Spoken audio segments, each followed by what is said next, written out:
দিদি, ও দিদি।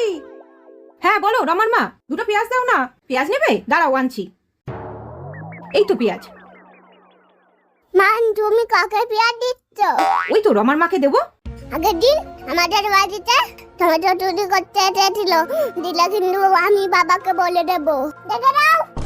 দেবো না? বাবাকে বলে দিবি? ঠিক আছে, রেখে দিচ্ছি। রমার মা, পেঁয়াজ নেই গো, হবে না? আচ্ছা ঠিক আছে, যাই গিয়ে দেখি বাবা আছে কিনা। মনটা খারাপ লাগছে, পেঁয়াজটা চাইলো দিলাম না। ও অন্যদিকে তাকিয়ে আছে, যাই গিয়ে এই ফাঁকে পেঁয়াজটা দিয়ে দিই। আরে এ রমার মা, কোথায় গেলে গো? আরে ওই রমার মা। হ্যাঁ কি বলছো? পেঁয়াজটা নাও। না না, লাগবে না। নেবে না? এই তো বললে তোমার বাড়ির পেঁয়াজ শেষ হয়ে গেছে। নাও পেঁয়াজটা নাও। আরে বাবা বলছি তো লাগবে না। কি হাতটা লোকাচ্ছ? হাতটা বাড়াও, পেঁয়াজটা নাও। ভগবান, ওই জন্যই বাবান তোমাকে পেঁয়াজ দিতে বারণ করেছিল।